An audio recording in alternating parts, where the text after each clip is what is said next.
Hola chicas, ¿qué tal? Buenos días. Vamos a ver si se conecta alguien más, porque hasta ahorita solo vemos con ustedes, son 3 conectadas. Entonces vamos a ver si sus compañeros van entrando y ya podemos empezar la clase. Nos habíamos quedado en enfermedad acidopéptica en la clase anterior y habíamos hablado ya de la enfermedad acidopéptica, habíamos hablado de la gastritis y habíamos comenzado a hablar de las úlceras, ¿verdad? Entonces decíamos que las úlceras pues se clasifican, la úlcera péptica se clasifica en la úlcera duodenal y en la úlcera gástrica. En el caso de la úlcera duodenal, comentamos, esto ya lo habíamos hablado, espérenme, esto ya lo habíamos visto, esta diapositiva que está ahí del tratamiento de la enfermedad de las úlceras. ¿Les suena que esta diapositiva ya la vimos, hipotas? ¿O todavía no? Hola. Ay, Dios santo. Hablen. Ya vimos esas, ¿les suena que ya las vimos? Sí, ya la vimos. Sí, y esta del tratamiento, de que si hay que hacer endoscopía, biopsia, ¿eso lo comentamos ya? No, creo que ahí nos quedamos. Ajá, bueno, entonces estábamos hablando que hay 2 tipos de úlcera péptica, la úlcera duodenal y la úlcera gástrica. Y comentamos de estas úlceras que pues a veces pueden haber complicaciones, ¿no? Decíamos que lo más frecuente cuando una úlcera se complica es que sangre. ¿Verdad? Eso va a ser lo habitual que pueda pasar, casos más extremos, más raros hoy a día, porque con los inhibidores de bomba de protones eso es más raro que pase. Pasaba antes, ¿verdad? En los años 70, 60, era muy frecuente que se perforara, o sea, que de pared a pared, digamos, se rompiera la úlcera, ¿no? Y que se abriera cavidad peritoneal, ese sangrado. Entonces, hoy a día eso es más raro y todavía más raro es que se penetre la úlcera o un órgano o que forme al cicatrizar, que forme obstrucción. Entonces, esto ya lo habíamos comentado. Las úlceras pépticas, muchas veces, como son diagnósticos anatomopatológicos, la única forma como la gastritis, ¿no? Es decir, el paciente va a referir la sintomatología y la sintomatología nos puede ayudar a sospechar que estamos ante una enfermedad acidopéptica, pero a veces no nos va a ayudar a discernir si esto es una úlcera duodenal, si esto es una gastritis aguda, si esto es una gastritis crónica, ¿verdad? Es decir, los síntomas a veces no van a ser tan claros. Entonces, muchas de las veces vamos a necesitar tener la endoscopía para confirmar nuestro diagnóstico. Evidentemente, si hay un sangrado digestivo, ahí es obligatorio tener que hacer la endoscopía. ¿Y cómo se manifiesta el sangrado digestivo?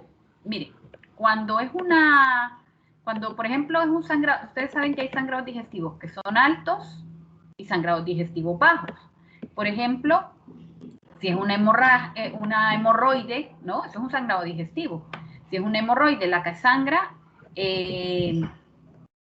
pues evidentemente el paciente viene contando que tiene sangre, ¿no? Al final de defecar. Lo mismo si es rectorragia, es decir, si son un sangrado masivo por el recto, igual el paciente viene contando que dio sangre en las heces. Pero cuando es un sangrado digestivo alto, es decir, cuando lo que ha sangrado es el estómago, es sangre que fue deglutida, por ejemplo, de la vía respiratoria, o cuando es del duodeno, la sangre está el tiempo suficiente en contacto con el ácido clorhídrico del estómago que la sangre va a teñirse como de un color negruzco, producto de la oxidación del grupo del hierro que está contenido en la sangre al mezclarse con el ácido clorhídrico. Entonces el paciente lo que presenta en realidad son heces negras, negras como esto que estamos, negras como la chinola, para que se hagan una idea. O sea, No son heces oscuras, que a veces el paciente, si está tomando hierro, pues puede defecar como oscuro, un café muy oscuro, pero cuando es melena, las heces son negras, vean, así. Estos son heces melénicas y van a agregar melena al glosario. Y cuando un paciente le cuenta un paciente que tiene anemia, ¿verdad? Que usted sospecha que es una anemia por déficit de hierro, la vez pasada lo comentábamos, la causa más frecuente de anemia es la falta de hierro. Y cuando hay falta de hierro en un adulto, casi siempre es por sangrados digestivos o pérdidas digestivas o pérdidas ginecológicas, ¿verdad? Entonces, cuando estamos investigando una anemia, es importante preguntarle al paciente qué color está defecando. Porque si nos dice que está defecando color negro, eso es una emergencia, porque eso es un sangrado digestivo alto y ese paciente se puede llegar hasta morir por ese sangrado digestivo. Entonces, eso es como clínicamente lo que el paciente pueda referirnos y de paso pues nos puede decir que sí, que tiene un poquito de ardor en la boca del estómago, que últimamente pues qué sé yo, anduvo tomando alcohol y que por ahí le empezó el dolor, etc. Pero al final de cuentas, en esta situación en especial, es decir, si el paciente ya está teniendo un sangrado digestivo, la endoscopía es obligatoria. Es decir, cuando el paciente lo que tiene es sintomatología de enfermedad acidopéptica, yo puedo probar hacer un tratamiento, más si estoy allá en el Quinto Pino, que no tengo endoscopista, ni tengo gastroenterólogo, entonces puedo probar a dar tratamiento y hacer una prueba terapéutica a ver qué tal le va al paciente, ¿verdad? Pero si el paciente ya me cuenta que está sangrando, eso tiene que obligatoriamente verlo el gastroenterólogo porque ahí hay que hacer una endoscopía. Y la endoscopía nos va a servir, ya hablamos nosotros de que va la endoscopía en una clase anterior, pero la endoscopía en el sangrado digestivo en especial nos va a servir para establecer si este sangrado es reciente, porque vean, aquí no sé si lo logran apreciar, es un chorro de sangre que está abierto. Esto nos va a permitir ver si ahí hay fibrina y más bien eso ya está cicatrizando. Y esto nos va a servir para establecer el pronóstico de ese paciente. Es decir, decidir si yo a este paciente lo mando a casa, qué posibilidad hay de que vuelva a sangrar. Entonces, la endoscopía en el sangrado digestivo es muy importante, la endoscopía alta, porque me va a hacer esta clasificación que se conoce como la clasificación de Forest, y la clasificación de Forest toma en cuenta si eso es una hemorragia en chorro, si es un babeo, si hay un coágulo adherido a la úlcera, si hay una fibrina ya más bien y eso está cicatrizando, porque según la característica de este sangrado, de esta úlcera sangrante, yo voy a poder predecir, o voy a tener una probabilidad estadística de que vuelva a resangrar ese paciente. Evidentemente, pues si el paciente tiene un Forest 1A o 1B, o sea, cualquier Forest 1, ese paciente tiene que quedar ingresado. Porque vean la probabilidad de recidiva si yo lo envío a casa. Y en una de esas no le da tiempo llegar al hospital y se muere. Lo mismo un Forest 2. Si acaso el Forest 2C es el único que se podría enviar a casa. Porque ya ahí lo que hay es una mancha plana, ¿sí? Ya bastante parecido al Forest 3, que ahí lo que hay es una mancha donde se evidencia que sí que en algún momento a lo mejor eso sangró. Pero imagínense, por ejemplo, el Forest 2A y el 3B, que son coágulos o vasos visibles en cualquier momento, ese vaso peta y se rompe o ese coágulo se desprende y empieza otra vez el sangrado. Entonces, en esos casos, esos pacientes sí o sí se tienen que quedar ingresados. Lo que pasa que en nuestro medio, ustedes saben que usted llega a la emergencia, qué sé yo, del seguro, ¿no? Y en el hospital de la escuela le va peor, pero digamos que en el seguro, usted llega con un sangrado digestivo y bueno, le dan el inhibidor de bomba, lo dejan ahí un ratito y si el hemograma está bien, sus presiones está bien, lo despachan y lo mandan a que saque una cita con el gastroenterólogo dentro, no sé, a lo mejor 1 o 2 semanas si tiene suerte, ¿verdad? Si va al hospital de la escuela le dicen que dentro de 3 meses van a estar dando la cita. Entonces, eso significa que los despachan muchas veces sin tener una endoscopía. Que usted no sabe ahí qué forest tiene este paciente y qué posibilidad hay que ese paciente no vuelva porque murió en la casa. La endoscopía en este caso es obligatoria. O sea, ningún paciente con un sangrado, evidencia de sangrado digestivo, evidencia en el momento. Es decir, si a lo mejor me dice que estuvo defecando negro hace 2 semanas, pues a lo mejor ya la urgencia pasó. Pero si llega con evidencia de sangrado activo, le hacen el tacto y ven melena, el paciente hay que hacerle sí o sí una endoscopía antes de poderlo altar, ¿verdad? De urgencia. Es decir, no se puede ir del hospital sin una endoscopía. Y luego, tengan en cuenta, vamos a hablar ahora por separado de la úlcera duodenal. La úlcera duodenal, el 95% se va a localizar en la primera porción del duodeno. Ya lo habíamos explicado porque en la clase anterior decíamos que estas suelen ser úlceras pequeñas, de 1 centímetro, de bordes muy regulares, ¿verdad? Si ya tienen bordes irregulares, están en la segunda porción del duodeno, son grandes, pues ya eso mosquea que eso puede ser un cáncer. Pero si son bien redonditas, de bordes limpios, no necróticos, pequeñas, menores de 1 centímetro, en primera porción del duodeno, casi siempre eso va a ser una úlcera duodenal péptica. Y la causa primera aquí va a ser el H. pylori. O sea, 95% de estos pacientes lo que tienen es infección por H. pylori. Entonces ahí hay que hacer el test de H. pylori y si da positivo, tan sencillo como dar el tratamiento erradicador, que vamos a hablar más adelantito del tratamiento erradicador. Estas úlceras, a veces el paciente, no siempre, pero a veces el paciente lo que cuenta es que tiene dolor que le aparece por ahí 2, 3 horas después de haber comido. Porque acuérdese que una vez que el paciente come, ese es el tiempo más o menos que va a vaciar el quimo, el contenido ácido del quimo al duodeno, a las 2, 3 horas. Entonces estos pacientes a veces se quejan de que el dolor aparece a las 2 horas, a la hora o media, o de media a 3 horas, es decir, 2, 3, 4, 3 horas por lo general, después de que ha comido. Y además es muy típico de la úlcera duodenal, no es específico, es decir, no es que todo el que el dolor le despierte en la madrugada es que tiene una úlcera duodenal, puede ser una gastritis, ¿no?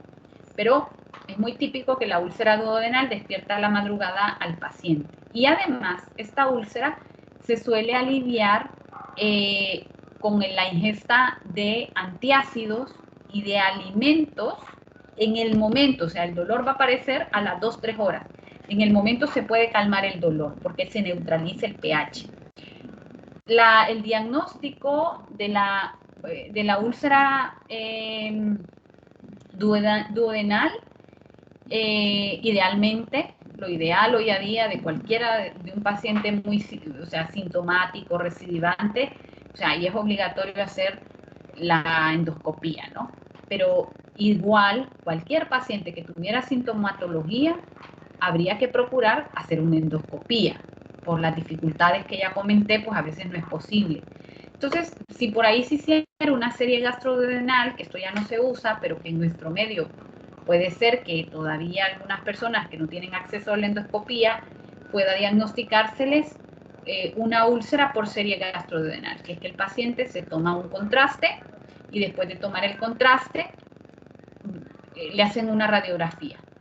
Entonces, ¿qué ven ustedes ahí? ¿Qué ven en esa imagen? ¿Qué es esto? Esto que estoy señalando aquí. ¿Qué piensan que es esto? ¿Qué parte del tracto digestivo es esta? Vamos a ver. Vamos a preguntarle a algún voluntario. A Mailing. Mailing, ¿qué parte del tracto digestivo es esta? Que estoy señalando aquí. Lo puse más fácil. Le cambié le había preguntado esta, pero se la voy a cambiar a esta que es más fácil. ¿Qué es esto? Mailing. Hoy Mailing está en clase. Mailing, vamos a darle chance que responda. Si no, pues vamos a tener que sacarla. Si no está en clase, que vaya a hacer lo que tiene que hacer y luego cuando tenga chance de ver la clase, que se venga a ver la clase. Mailing. ¿No?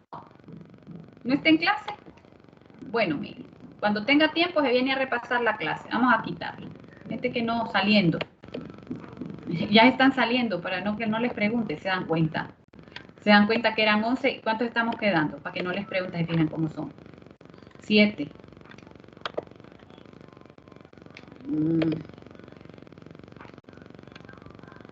Vamos a ver.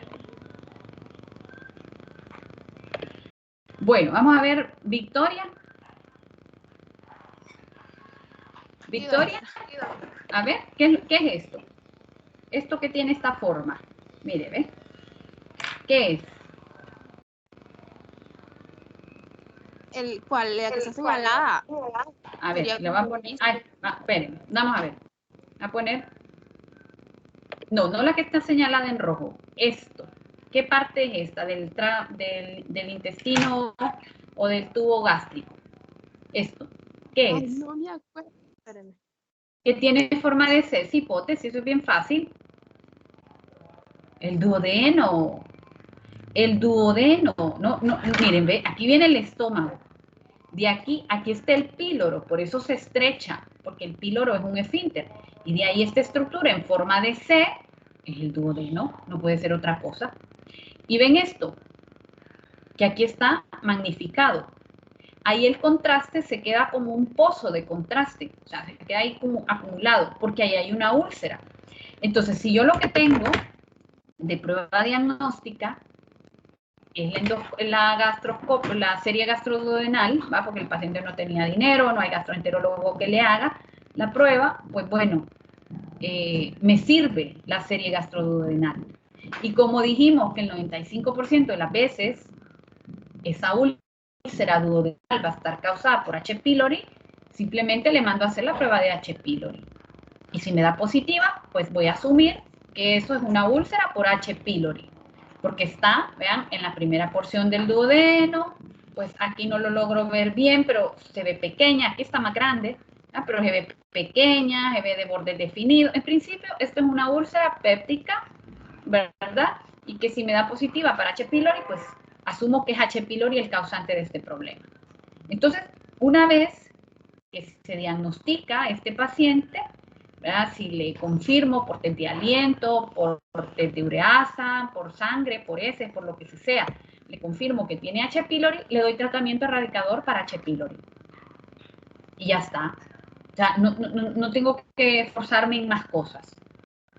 Tratamiento erradicador, ya lo vamos a ver más adelante, pero en principio es el tratamiento MOCA. Ya vamos a ver por qué.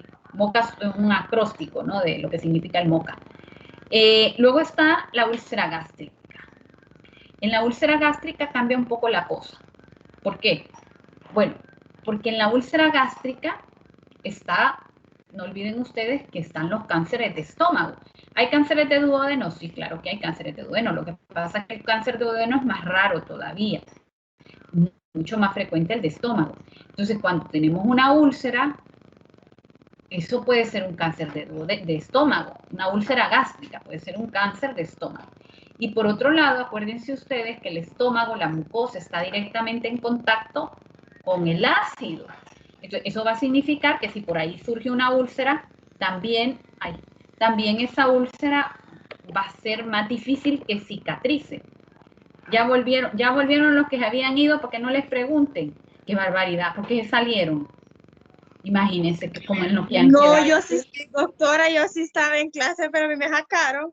No, yo no la saqué, yo saqué a Maylin y Maylin ya volvió a entrar. Ya le voy a preguntar porque me debe la respuesta. Maylin que ni me dijo si es, no, doctora, estoy aquí o no, doctora, no sé. Lo que quiera decir, no sabe, uno dice no sé, ya está. Sí, pero doctora, no, yo no sabía.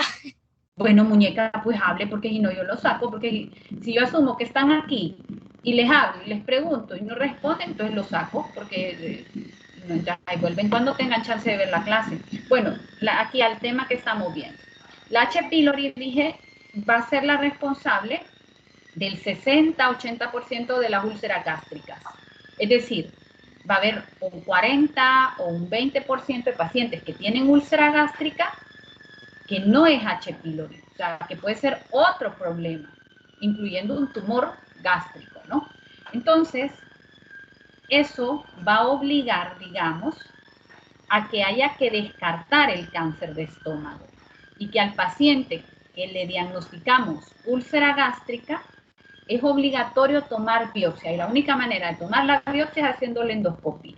Es decir, que el paciente con úlcera gástrica, y como a veces usted no sabe quién es úlcera gástrica y quién es duodenal y quién es solo una gastritis, por eso siempre es mejor tener la endoscopía, ¿verdad? Sobre todo si es un paciente que se quejan de molestias y molestias y molestias, esos pacientes hay que hacer endoscopía.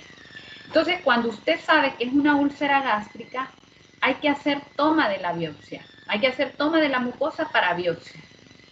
Entonces, eso obliga que hay que hacer endoscopía y se toma biopsia del borde de la úlcera, se cepilla del centro de la úlcera y además, ¿verdad? Como es un porcentaje todavía importante, 60-80% puede tener H. pylori, hay que hacer diagnóstico para Helicobacter pylori, ¿verdad? Es lo que es un poco diferente en el caso de la úlcera gástrica. Lo que es un poco diferente es que si ya confirmo que tiene H. pylori, no solo voy a dar tratamiento erradicador. Como esta úlcera va a tardar más en cicatrizar aún después de curada la infección o erradicado el H. pylori, vamos a necesitar dar tratamiento con inhibidor de bomba de protones, con omeprazol, lansoprazol, pantoprazol, el que quiera, de 8 a 12 semanas más después de haber terminado el tratamiento erradicador. Y además, agréguele que hay que confirmar que esa úlcera cicatrizó, es decir, que hay que volver a hacer la endoscopia. Entonces, ven cómo es de diferente el manejo del paciente que tiene una úlcera gástrica del que tiene una duodenal. Entonces, tengan en cuenta que también los AINES, igual que en la úlcera duodenal, el alcohol, los antiinflamatorios no esteroidales, cuando usted combina aspirinita con cortisona, con corticoides, ¿no? Con prednisona, por ejemplo. La aspirinita sola no. El corticoide solo tampoco le va a causar problemas, pero cuando hacen estas combinaciones a veces, aunque sea aspirinita, sí que puede ser lesivo para la mucosa gástrica. Entonces, igual aquí, en la úlcera gástrica, hay pacientes, ¿verdad?, que están dentro de ese grupo, que no es por H. pylori, que pueden hacer úlcera secundaria al consumo de AINES, y hay de AINES a AINES, es decir, no es lo mismo que me den indometacina que me den desquetoprofeno, y no es lo mismo que me tomo una ibuprofeno porque me dolía el vientre a que me tomé 5 días ibuprofeno porque estuve con dolor de muela o que estuve 10 días porque me fracturé la cadera. Entonces, todo eso influye, ¿verdad?, en el caso de los AINES.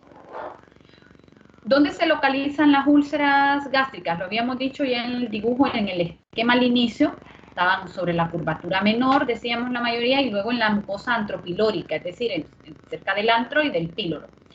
El dolor aquí es menos específico, es decir, aquí puede aparecer en cualquier momento, pero a veces la queja principal del paciente es que come y le dé el dolor. Y claro, desde que yo huelo el alimento, desde que lo veo, ¿verdad?, ya empieza la fase de secreción ácida del estómago. Entonces, ya cuando cae el estómago el alimento al estómago, pues está todo producido ácido el estómago. Entonces, el paciente a veces se queja del dolor que le desencadena el consumo de los alimentos. Se recomienda siempre endoscopia, decíamos, ante la sospecha de una úlcera gástrica, se debe hacer biopsia, se debe investigar H. pylori, y si se comprueba H. pylori, pues se da el tratamiento erradicador con MOCA, y al terminar el tratamiento erradicador, el inhibidor de bomba de protones, 3 a 12 semanas, y luego confirmar que esa úlcera cicatrizó. Vean, aquí está el tratamiento erradicador. Hay varias opciones. Espérenme. Hay varias opciones de tratamiento erradicador para H. pylori. Por tradición, lo que se ha utilizado es una combinación de varios antibióticos con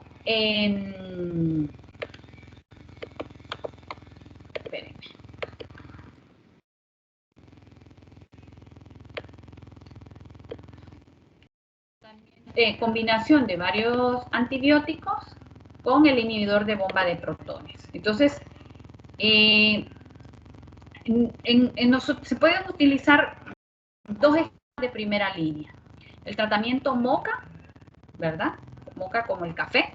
Este es metronidazol, claritromicina y amoxicilina, 3 antibióticos y el inhibidor de bomba de protones.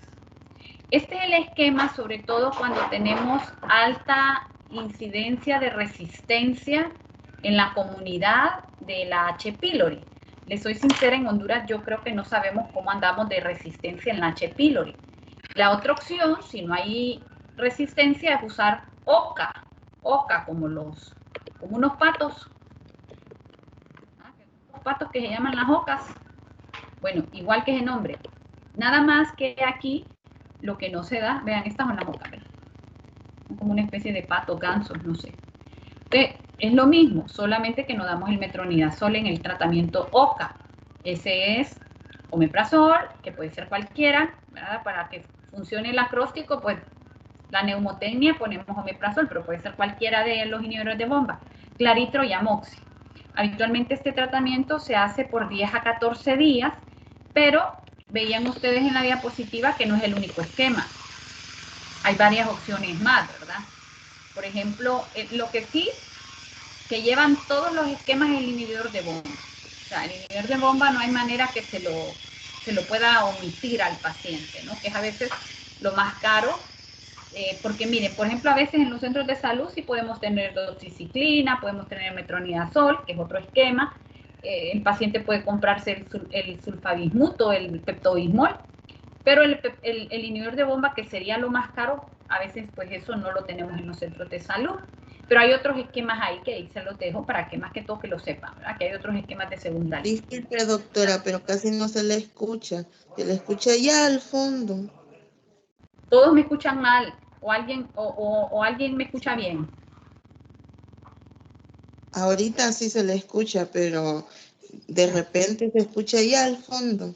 Pues no sé, porque estoy en el escritorio, no me he movido. No me muevo, o sea, estoy aquí sentada, no me he movido, no sé qué podrá hacer.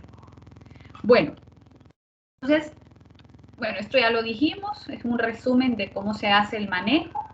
Y ya para terminar este tema, no terminar la clase, solo terminar este tema, pues también decíamos que los antiinflamatorios, los inhibidores de la ciclooxigenasa no selectivos, ¿verdad? Esto incluye todos los AINES, el ibuprofeno, el desibuprofeno, el desquetoprofeno, el ketoprofeno, el naproxeno, el ibuprofeno, el diclofenaco, el meloxicam, el piroxicam, la indometacina, todos estos fármacos van a inhibir una enzima, bueno, una enzima sí que es la ciclooxigenasa, que va a impedir la síntesis de la prostaglandina, ¿verdad? Ustedes se acordarán de su clase de fisiología que, a ver, vamos a ver, que los AINES pues actúan, vamos a ver en esta imagen, no, esta es muy chiquitita.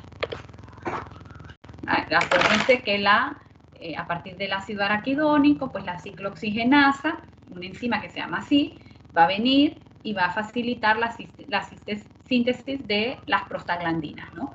Y ya veíamos que las prostaglandinas, esas mismas de las que hablábamos cuando hablábamos de insuficiencia renal, las prostaglandinas, lo comentamos al inicio de esta clase, forman parte de los mecanismos protectores del riñón y, bueno, del riñón, espérenme, de la mucosa gástrica, estamos hablando ahorita, pero también del riñón, ¿eh? Entonces, forman parte de los mecanismos protectores que tiene la mucosa gástrica. Entonces, si bloqueamos la síntesis de la prostaglandina, pues al final de cuentas, lo que vamos a estar haciendo es, denme un segundo, ¿qué buscas? Imprimir. Espérate, denme un segundo, me voy a mover con la computadora. No, es que no es el problema, no encuentro el cable. Ya. Entonces, en la síntesis de la prostaglandina no se va a llevar a cabo porque va a estar inhibida por el antiinflamatorio, ¿verdad? Y al final de cuentas, estamos frente al mecanismo protector.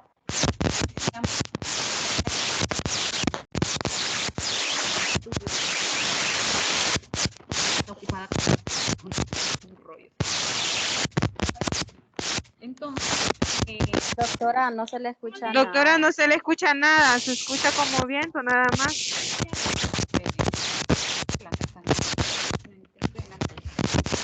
ubicar aquí, a ver. Aquí. Yo no escucho nada. ¿Qué tal aquí? ¿Escuchan? Hola. No sé si aquí se mejoró el audio o siempre se escucha mal. Hola. Ahorita se escucha, doctora. Ya se escucha. Ya, bueno. Entonces les decía que al inhibir la síntesis de prostaglandinas, porque está bloqueada por el antiinflamatorio, pues este mecanismo protector de la mucosa gástrica lo estamos quitando, ¿no? Que es lo mismo que pasa en el riñón, ¿verdad? Cuando damos un AIN es el mismo mecanismo, estamos bloqueando la síntesis de prostaglandinas que participa del mecanismo de autorregulación del flujo sanguíneo renal. Entonces,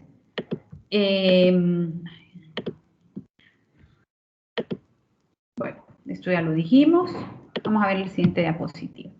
Entonces, comentábamos que hay factores de riesgo, es decir, no todas las personas que se toman un ibuprofeno van a acabar con una úlcera o van a acabar con una gastritis. Hay factores de riesgo. Evidentemente, si yo ya sé que cada que me tomo un Enantium o, no sé, un diclofenaco, hay predisposición individual, ¿verdad? Entonces, si yo ya sé, porque ya me ha pasado otras veces, pues tengo mayor riesgo de que al consumir ese medicamento me vuelva a dar la enfermedad, me vuelva a desencadenar la sintomatología, es decir, la presencia de la enfermedad subyacente, a veces hasta antecedente familiar.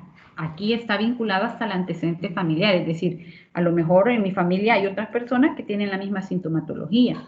El antecedente de haber tenido ya úlcera péptica o sangrado, la edad avanzada, ¿verdad?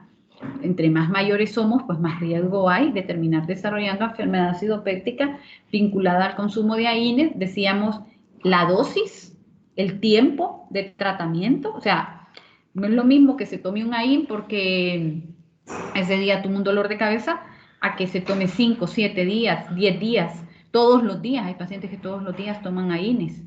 Los pacientes de reumatología abusan de los antiinflamatorios, ¿verdad? Por los dolores que ellos padecen. Entonces, todo eso va sumando cuando se combinan los AINES con aspirinita, con corticoides. Decíamos el tipo de AIN. Los AINES más viejos, vean, aquí había una imagen de los AINES. Los AINES más viejos, entre más viejos, piroxicam, meloxicam,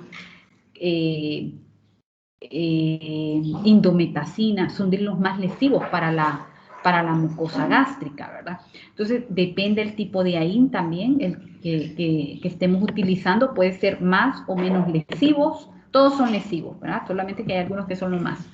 Y luego, las enfermedades subyacentes hace referencia sobre todo a lo que comentábamos al inicio de esta clase. O sea, si es un paciente que está en una UCI, que ha tenido alguna intervención neuroquirúrgica, que está con un cuadro séptico, todo eso va a repercutir en su flujo esplácnico, ¿verdad? Es decir, en el flujo sanguíneo a nivel de las vísceras.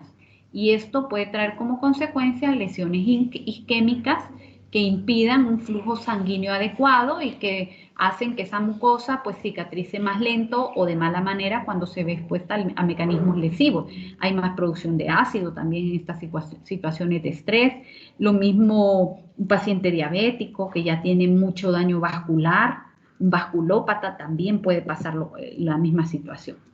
Y ya sí, para terminar este tema, el tratamiento, ¿verdad? Entonces, no me voy a detener a hablar del tratamiento porque ustedes esto lo ven en farmacología, únicamente recordarles, recalcarles que hay fármacos inhibidores de la secreción, ¿verdad? Que bloquean la producción del ácido, y en eso habíamos hablado que en principio utilizamos dos, los antagonistas de los receptores H2 de histamina, ¿verdad?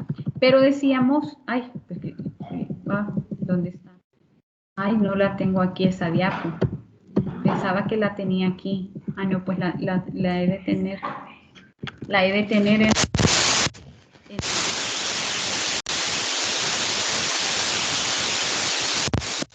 entonces, decía, los inhibidores de la ácida del estómago Otra vez no se escucha nada, doctora. Donde los inhibidores de la secreción ácida del estómago, en principio, van a estar los antagonistas de los receptores de histamina, los receptores H2, donde está la cimetidina, pues también está la ranitidina, pero decíamos que estos no son tan potentes, ¿no? Porque dejan, no bloquean al final como bloquean los inhibidores de bomba de protones, ¿no? Los inhibidores de bomba de protones, pues estos sí van a bloquear toda la bomba y en principio son de los fármacos más potentes. No inhiben al 100% las bombas, es decir, vienen inhibiendo como un 70, 80, o sea que siempre puede haber algo de sintomatología. Los antimuscarínicos no se utilizan porque no son tan selectivos, van a producir mucho efecto secundario, entonces en principio no los utilizamos. Y luego están fármacos que lo que hacen es, una vez que ese ácido ya se liberó, se ha producido, pueden neutralizar ese ácido, como lo que hacen los antiácidos, ¿verdad? Hidróxido de aluminio, carbonato de calcio, hidróxido de magnesio. Ellos neutralizan, son alcalinos y van a neutralizar ese pH ácido. El sucralfato, que no sé si lo han visto, si lo conocen, el sucralfato o sucraxil. Sucralfato es como una especie de gel, bueno, es un polvo. Lo que pasa es que cuando el paciente lo ingiere en presencia del ácido, lo que hace el sucralfato es formar como una especie de gel viscoso, y ese gel se adhiere al cráter de la úlcera y digamos que de cierta forma aísla la úlcera para que esta vaya cicatrizando, la isla del ácido, pero además tiene factor de crecimiento epitelial que va a ayudar también a que la úlcera termine de cicatrizar. Luego están las prostaglandinas, ¿verdad? Ya lo habíamos visto, la participación de las prostaglandinas como mecanismos protectores. La que se usa es la misoprostol, que tiene el inconveniente, el misoprostol, de producir contracciones uterinas, y ustedes saben que se usa en el área de la ginecología para inducir el trabajo de parto, ¿verdad? Porque produce contracciones uterinas, entonces se usa para inducir actividad uterina, ¿no? Entonces eso puede ser más bien un efecto secundario y por eso, aunque tiene aprobación para profilaxis de enfermedad ácido-péptica en pacientes que consumen AINES, pues digamos que no se utiliza con ese fin, por sus efectos secundarios. Luego los antibióticos, sobre todo en el caso del H. pylori, pues los antibióticos participan, como vieron ya, en el tratamiento, ¿no? Y luego fármacos gastrocinéticos o procinéticos se llamarían más bien, que son fármacos que ayudan un poco a la motilidad, que ya más que todo tienen un efecto sintomático de aliviar un poquito la sintomatología del paciente para que si tiene reflujo, pues que ese ácido se mueva con rapidez porque hace ese efecto procinético o gastrocinético, es decir, de acelerar el vaciamiento gástrico, pues para que el paciente no esté percibiendo esa sensación de reflujo. Bueno, esto es lo que teníamos que hablar en relación a enfermedad ácido-péptica. ¿Tienen dudas, tienen preguntas de esto que hemos visto hoy? ¿De esto que hemos visto hasta ahorita de enfermedad ácido-péptica? ¿Hola? No, doctora. No, vamos. Entonces vamos a continuar, vamos a iniciar con el otro tema. No hemos terminado aún la clase. Vamos a hablar ahora de hepatopatía y cirrosis. Entonces, esta clase más que todo va orientada a... Cierren ahí. Esta clase más que todo va orientada... va orientada a cirrosis. Es decir, hay muchas otras enfermedades hepáticas, pero sobre todo aquí vamos a hablarlo dirigido al tema de cirrosis. Entonces tengan en cuenta ustedes que el hígado, ¿no? Ustedes ya saben que es un órgano impar, que está por debajo del diafragma derecho y que como casi todas las vísceras tiene su propia envoltura, su propia cápsula, ¿no? Es decir, el pulmón, pues ustedes saben muy bien, porque está la pleura, el corazón está el pericardio, pues igual acá, ¿no? Aquí hay una envoltura que se llama la cápsula de Gleason. Y estas cápsulas son las que duelen cuando hay alguna enfermedad hepática. Es decir, si me da una hepatitis, y el hígado se inflama, no es el hígado en sí lo que va a doler, sino lo que duele es la distensión de la cápsula de Gleason. Tiene dos lóbulos, el lóbulo hepático derecho, el lóbulo hepático izquierdo, que como ven el hepático derecho es mucho más grande que el lóbulo hepático izquierdo. Y como saben, en la cara inferior del hígado está el ilio. Acá van a agregar ustedes a su glosario estos términos. Ilio, ¿verdad? El ilio es ese punto donde entran las estructuras vasculares. Por ejemplo, el ilio pulmonar. Pues, ¿qué entra en el ilio pulmonar? Bueno, pues en el ilio pulmonar pues va a entrar la arteria pulmonar, va a entrar la vía aérea, el bronquio en este caso, y va a salir la vena pulmonar. Hay ilio renal. En el ilio renal pues entra la arteria renal y sale la vena renal y el urétero. Pues aquí hay también un ilio hepático. Y van a agregar ilio con H a su glosario. Así ve, como lo estoy escribiendo. Ilio. Y van a agregar a su glosario ileón, que es este segmento del intestino delgado, ileón con E, y van a agregar ilión, sin H, que es este hueso que forma parte de la cadera, este de aquí. Lo van a agregar todo eso al glosario. Ilio con H y sin N, ilio sin H, pero con N, ileón, ¿verdad? Que parecen, pero no son lo mismo. Entonces, el hígado igual tiene su ilio hepático. ¿Y qué sale de ahí? Vean, ahí llega, al ilio hepático, llega esta arteria que se llama la hepática propia. La hepática propia es una rama, esto es la aorta, ¿verdad? Esto es el tronco celíaco, y por aquí, del tronco celíaco, como rama del tronco celíaco, sale la hepática común. La hepática común da una rama que se llama la hepática propia, que se divide en hepática derecha, hepática izquierda, y que se encarga básicamente de la irrigación arterial del hígado. Al ilio hepático también va a llegar la vena porta, que hemos hablado ya varias veces, que la porta está formada por la unión de las mesentéricas, de la esplénica, que recogen la sangre venosa, que contiene los componentes hidrosolubles que se han absorbido en la digestión. ¿Verdad? Esto lo hemos repetido muchísimas veces. Pues ahí también va a llegar la porta, pero no olviden que esto es un sistema arterial y por lo tanto es un sistema de alta presión, y la porta es un sistema venoso de baja presión.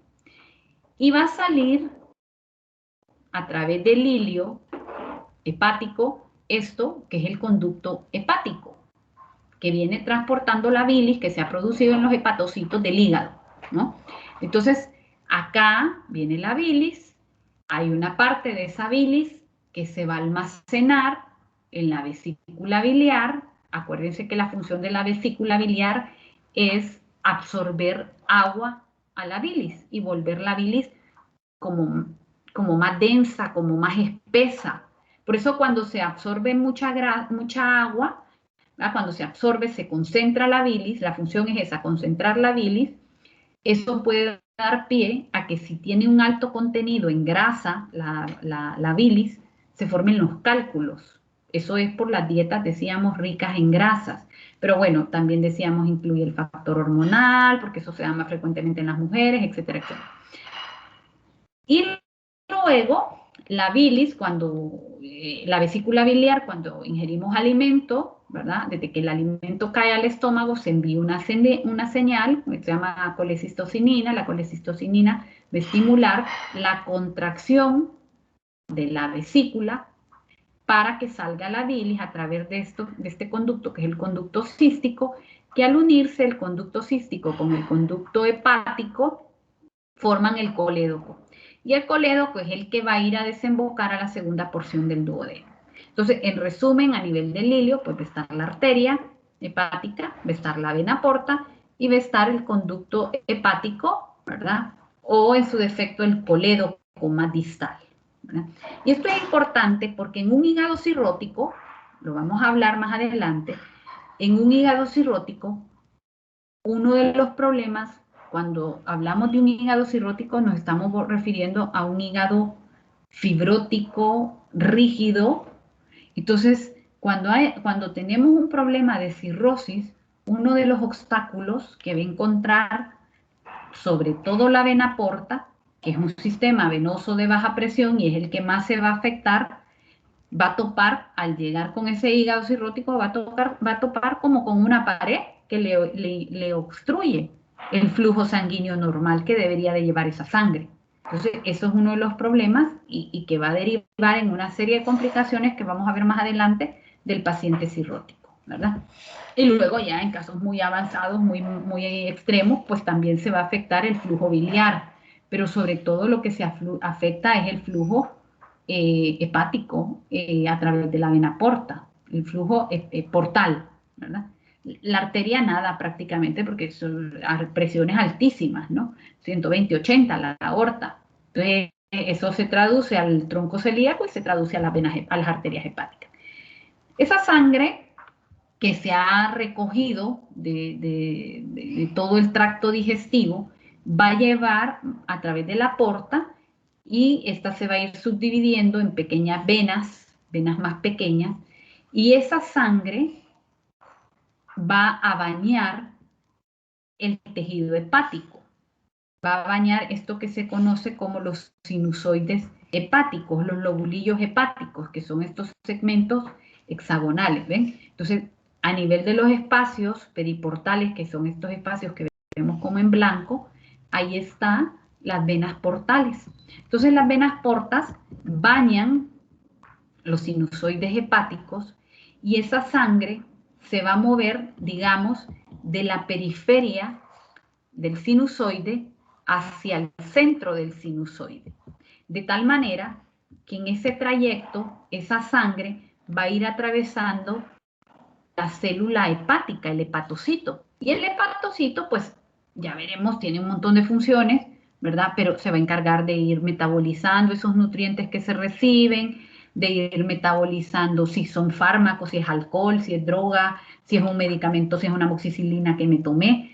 Ese es el hígado, es el hepatocito que se va a ir encargando de metabolizar.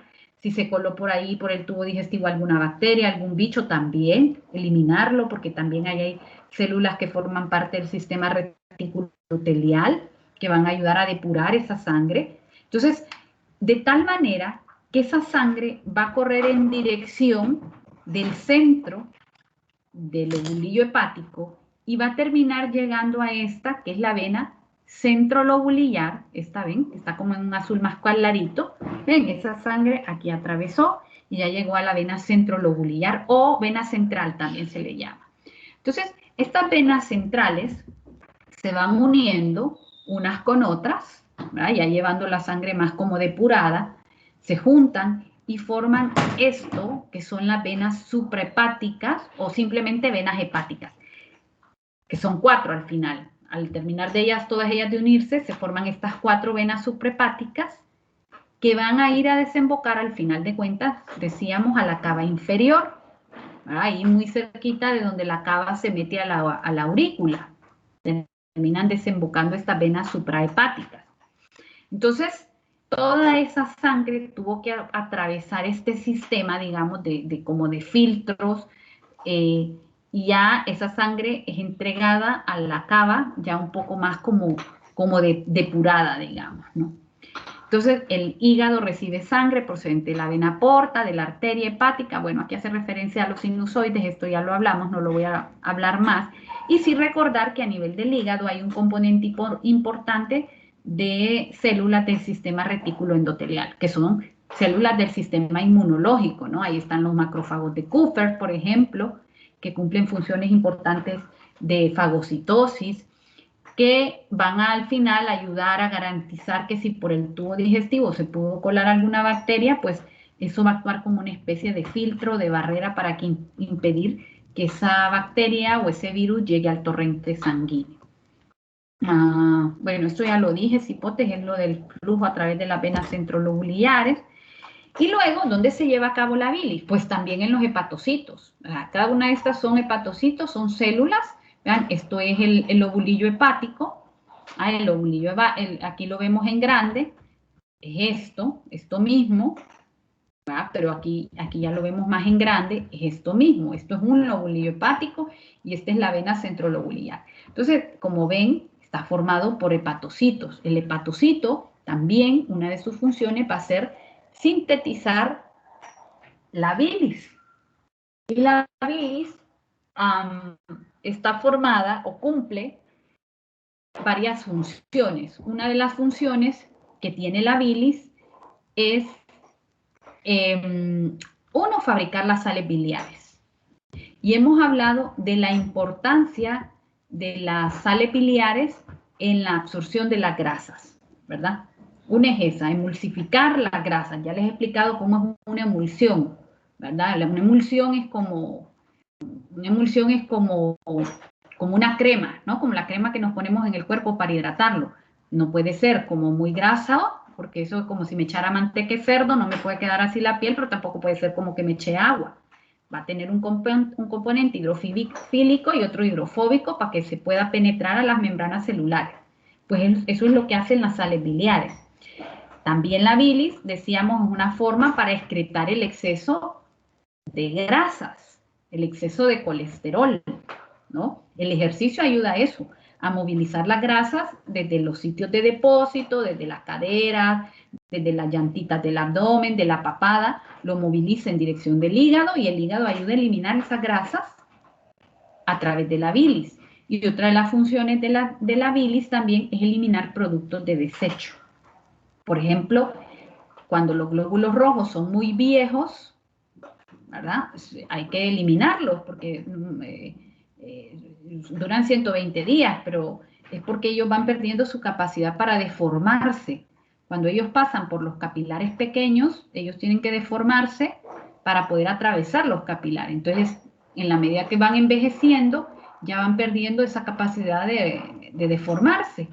Entonces van quedando atrapados, sobre todo en el hígado y en el vaso. Entonces van quedando atrapados y lo que hace el hígado es que el hierro lo recicla para volverlo a utilizar, ¿verdad? El hierro del glóbulo rojo, pero el grupo hemo lo convierte a bilirrubina.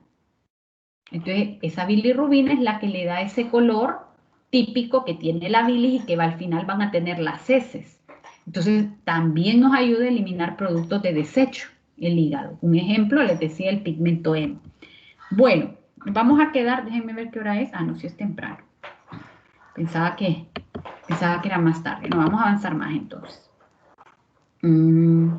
Déjenme ver. Bueno, esto es lo que les explicaba de la cirrosis, ¿verdad? Cuando un paciente tiene, vamos a hablar de cirrosis más en detalle adelante, pero les explicaba que cuando hay una cirrosis, lo que ocurre es una fibrosis del tejido del hígado. La fibrosis se va a dar porque se viene repitiendo, digamos, un cuadro inflamatorio que se perpetúa en el hígado. Ejemplo, un paciente le da una hepatitis A y la hepatitis A me va a durar, qué sé yo, 1 o 2 semanas y luego me voy a curar y ya no voy a volver a tener más hepatitis. Pero si me da una hepatitis por virus de hepatitis C, hay un porcentaje grande, un 20-30% de pacientes que no se van a curar de la hepatitis C, van a tener toda la vida la hepatitis C y esa hepatitis, ese virus puede estar causando cambios inflamatorios crónicos. O un paciente alcohólico, ¿no? Entonces va haciendo hepatitis alcohólica de repetición si no deja de beber. Entonces eso lleva a cambios inflamatorios o cuadros inflamatorios persistentes. ¿Qué sigue a la inflamación? La cicatrización, la fibrosis, el depósito de material fibrótico. Entonces eso es lo que pasa cuando el hígado está ante cuadros, digamos, la gente que tiene hígado graso, también es un factor de riesgo no muy frecuente, no es lo más habitual, pero también, ¿no? Esos cuadros de inflamación pueden terminar desencadenando el depósito de tejido fibrótico, de tejido retráctil, y este tejido da rigidez al órgano. va a volver el hígado rígido. Entonces, la consecuencia de ello va a ser que este hígado, cuando llega a la vena porta, encuentra aquí, decíamos, una obstrucción a su flujo. Y empieza a haber un problema que se llama hipertensión portal. Agregar hipertensión portal al glosario. Es decir, ya ven que no solo hay hipertensión arterial, puede haber hipertensión portal, hipertensión pulmonar, que eso lo vimos cuando hablamos del EPOC. Entonces, antes de hablar y para poder comprender un poquito mejor el porqué de los síntomas del paciente con cirrosis, vamos a repasar las funciones que tiene el hígado. O sea, el hígado es un órgano como el riñón. Son órganos esenciales para llevar a cabo funciones de depuración, de eliminación de productos, de productos tóxicos. El alcohol por ahí se elimina, las drogas por ahí, los medicamentos casi que todos van al hígado, ¿verdad? Acuérdense que los medicamentos independientes, si son por vía oral, sobre todo pasan primero por el hígado. Y luego en todas las vueltas que da la sangre, ¿verdad? También van a terminar pasando por el hígado, aunque se pongan por vía intravenosa. Lo que pasa es que cuando pasan por vía oral, que se absorben, eso reduce mucho las concentraciones de algunos fármacos, no de todos. De algunos fármacos, ese primer paso por el hígado va a bajar las concentraciones. Entonces, es un órgano que cumple con funciones de eliminación de productos de desecho. Hablábamos del pigmento hemo, ¿verdad? De desintoxicación del pigmento hemo también, porque ayuda a eliminar ese pigmento a través de la bilis. O, fíjense bien, el amonio. ¿Se acuerdan que hemos hablado ya en esta clase? Hemos dicho, el amonio que se produce sobre todo por las bacterias colónicas, ¿verdad? Las bacterias del colon producen amonio. Lo puede producir el amonio, acuérdense ustedes, vamos a ver, para recordarles. Esto es bioquímica, esto ustedes lo ven en bioquímica. Amonio, ciclo de la urea. Ustedes acuérdense que el amonio, si yo tengo un aminoácido, espérenme, aminoácidos. Los aminoácidos son, estos son los aminoácidos, por ejemplo, ¿no? Bueno, aquí hay una estructura de un aminoácido. Ve, esto. El aminoácido tiene eso, un grupo ácido y un grupo amino. Entonces, este esqueleto de carbono del aminoácido, yo lo puedo utilizar para fabricar glucosa, ¿verdad? Lo puedo usar para fabricar glucosa perfectamente. Pero ¿y el grupo amino qué hago con él? Pues mire, el grupo amino se lo puedo transferir a otro aminoácido, eso puede pasar, o me deshago de él. ¿Y cómo me deshago del grupo amino? Metiéndolo al ciclo de la urea, que eso lo hace el hígado. El hígado es el que viene, agarra ese amonio de los aminoácidos y lo mete a esto que es el ciclo de la urea, y la urea es una molécula hidrosoluble que lameamos y ya está, me deshago de la orino, ya está. Claro, para eso tengo que tener bueno el hígado y el riñón, ¿cierto? Entonces, ¿qué pasa con dónde se produce amonio? Se puede producir, pues, en el hígado, ¿verdad? De los aminoácidos que andan por ahí circulando, pero también de los de la dieta. Y ese amonio lo producen las bacterias del colon. Las bacterias del colon pueden producir amonio a partir de los péptidos, los aminoácidos de la dieta. Entonces, ese amonio, si el hígado no es capaz de meterlo al ciclo de la urea, empieza a acumularse. Y el amonio, agregar amonio a su glosario, el amonio es una molécula neurotóxica. ¿Puedo eliminar el amonio por las heces? Sí, sí puedo. Lo que pasa es que tendría que andar con diarrea para poder sacar todo el amonio que produzco. ¿Me explico? Entonces, eso no es fisiológico. Es más fácil que el hígado venga, lo agarre y lo convierta en urea y lo orino. ¿Me explico? Entonces, el hígado cumple con estas funciones, ya les puse varios ejemplos de desintoxicación, hablamos de fármacos, hablamos de medicamentos, de drogas, de grupo hemo, de amonio, y en ese sentido va a cumplir con esa función de desintoxicación. También hemos dicho las funciones que tiene el hígado a partir de la síntesis de la bilis. Hemos hablado de la absorción, de la emulsificación y la absorción de las grasas, pero piensen que no solo son grasas triglicéridos, también ahí metan las vitaminas liposolubles, las vitaminas del complejo A, D, E y K. Y acuérdese que va a ayudar a la absorción de estas vitaminas. Y acuérdese también que en el hígado se lleva a cabo la hidroxilación, la primera hidroxilación que hace la vitamina D. Cheque, gracias. La primera un segundo, denme un segundito. Espérenme un segundito, si puedes.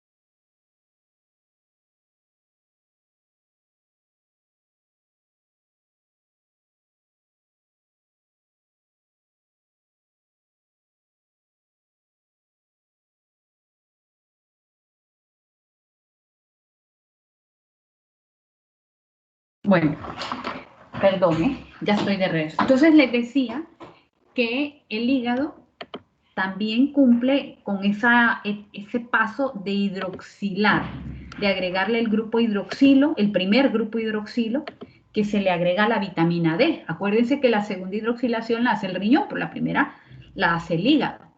Otra de las funciones del hígado es metabolismo, almacenaje de algunos oligoelementos. Por ejemplo, en el hígado está la primera reserva de hierro, de zinc, de cobre.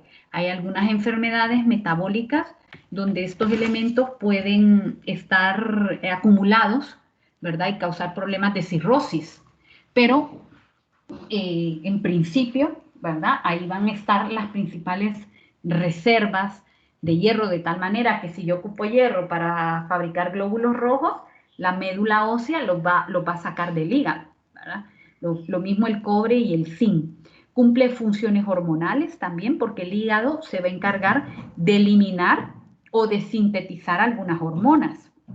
Por ejemplo, se va a encargar de eliminar hormonas sexuales como los estrógenos, hormona del crecimiento, la insulina. La insulina se metaboliza y se elimina a través del hígado. Una pequeña parte a través del riñón, la mayoría a través del hígado. Ahí se produce el factor de crecimiento insulínico, se puede producir hormona de crecimiento, sobre todo en la época pediátrica, ¿verdad? En los niños. Entonces, y algo muy importante que no mencioné, creo que no lo dije, es que acá en el hígado, espérenme, que me lo salté, es esto, que en el hígado se lleva a cabo la síntesis de las proteínas. Acuérdense ustedes que yo lo que absorbo son péptidos. Quien se va a encargar de unir esas proteínas unas con las otras va a ser el hígado. Prácticamente todas las proteínas las produzco en el hígado, exceptuando los inmunoglobulinas, los anticuerpos, ¿verdad? Que esas las producen los linfocitos B, la célula plasmática. Pero de ahí todo, albúmina, globulinas, proteínas transportadoras, factores de coagulación, que son proteínas, todo eso lo produce el hígado. Y además produce las lipoproteínas, es decir, las proteínas que transportan las grasas, porque las grasas no van sueltas, las grasas van unidas a las HDL, a las LDL, que son las lipoproteínas que sintetiza el hígado. Y además, el hígado es la primera reserva, por ejemplo, de glucosa en forma de glucógeno. Entonces, si yo ocupo, porque me mantengo en ayuno prolongado, pues me dijeron que me iban a hacer una tomografía, ¿no? En el transcurso de la mañana, o que me iban a operar y resulta que me dan la tarde y no me pudieron operar en la mañana y yo sigo en ayuna, lo que hace el hígado es sacar la reserva de glucosa. Y cuando se acaba la reserva de glucosa, porque la reserva de glucosa es finita, no es infinita, es decir, tiene un límite, entonces empieza a sacar de la reserva de grasas. ¿Y qué hace el hígado? Entonces le dice a las LDL, oigan, traigan para acá aquella grasa que mandaron a almacenar a las nalgas, a la cadera, a las llantas, muevan esa grasa y la llevan para el hígado. Y a partir de esa grasa el hígado empieza a sintetizar glucosa, ¿verdad? O empieza a meter acetilcoenzima A, ciclo de Krebs para obtener energía. Entonces, el hígado tiene todas estas funciones metabólicas importantes. Ahora sí, nos vamos a quedar aquí y vamos en la siguiente clase a hablar de las pruebas complementarias para evaluar la función hepática. ¿Dudas o preguntas, muchachas, de lo que hemos visto hasta acá? ¿No? Bueno, no sé si es que... No, Va. Bueno, pues si no hay ni dudas ni preguntas, nos vemos, si Dios lo permite, el viernes. Que tengan buen día. Hasta luego.